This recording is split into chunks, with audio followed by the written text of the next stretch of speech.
ગુજરાતમાં રેલ વિકાસને નવી ગતિ મળી છે. દાહોદ ખાતે પ્રધાનમંત્રી નરેન્દ્ર મોદી દ્વારા વલસાડ અને દાહોદ વચ્ચે નવી એક્સપ્રેસ ટ્રેનની ભેટ આપવામાં આવી છે. આજ રોજ દાહોદ ખાતેથી પ્રધાનમંત્રી નરેન્દ્ર મોદીએ વલસાડ દાહોદ એક્સપ્રેસ ટ્રેનનું વલસાડ ખાતેથી વિડીયો કોન્ફરન્સના માધ્યમ દ્વારા લીલી ઝંડી દ્વારા પ્રસ્થાન કરાવ્યું હતું.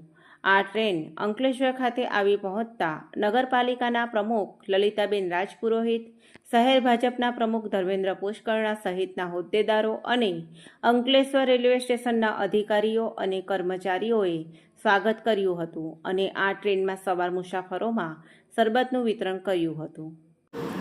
તારીખ 26/5/2025ના રોજ આજરોજ પ્રધાનમંત્રી નરેન્દ્ર મોદીજી દ્વારા દાહોદ ખાતેથી રેલવેમાં પ્રજાની સુખાકારી અંગે ફરી એક નવી ટ્રેન આજે વલસાડથી દાહોદ સુપરફાસ્ટનું શુભ આરંભ કરવામાં આવ્યું.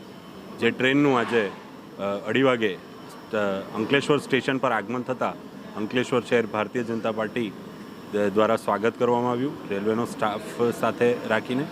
અને આ કાર્યક્રમમાં અમારા નગરપાલિકાના પ્રમુખ શ્રી લલિતાબેન અને અમારા સંગઠનના મહામંત્રી કેયુરભાઈ અને અન્ય કાર્યકર્તાઓ ઉપસ્થિત રહ્યા.